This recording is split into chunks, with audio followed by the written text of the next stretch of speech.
In this video, I'm going to talk about a way that you can use multiple classes of equity in a venture or a business in order to both attract investment from outside investors, yet still properly incentivize the sponsor or operator who's going to be actively involved with the venture or business.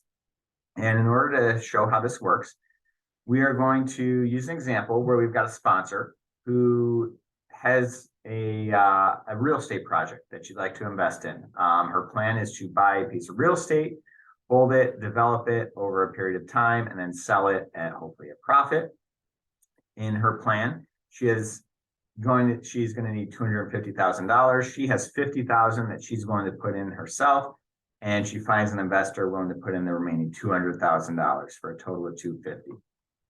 So one way that they can structure this investment is to distribute whatever cash is there at the end of the day, strictly according to their capital percentages. In other words, strictly according to the amount of capital they put in as compared to the total amount of capital put in. So in an example that we'll use here, a hypothetical, we've held this property, improved it, and sold it a year later for $1 million. So it's been hugely successful. We've turned $250,000 into $1 million.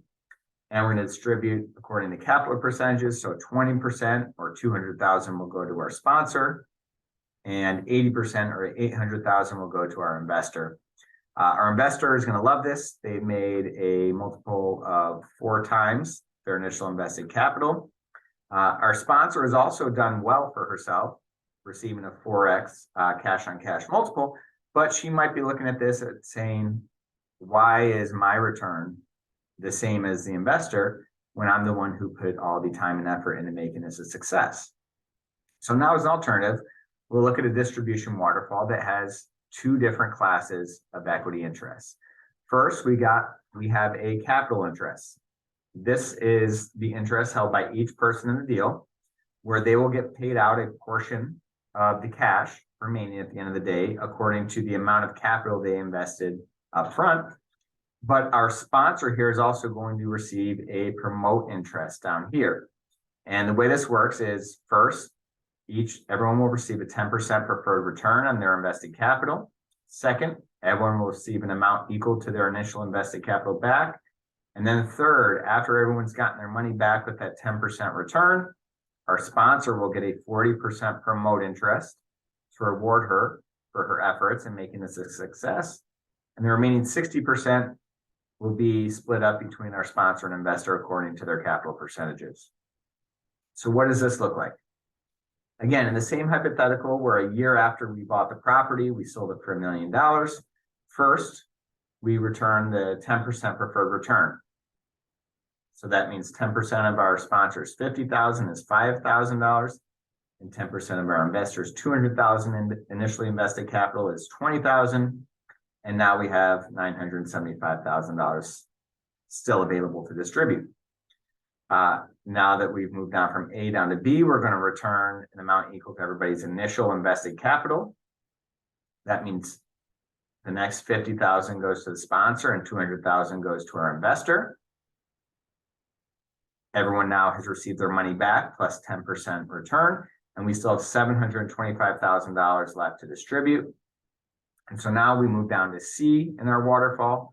Of this $725,000, 40% or $290,000 goes to our sponsor, and the remaining 60% gets split 20-80 between our sponsor and investor. So $87,000 to sponsor, $348,000 to investor, and that's going to leave total distributions to the sponsor at $432,000, or roughly 43% of the total of the $1 million, and $568,000 to our investor, or about 57% of our $1 million.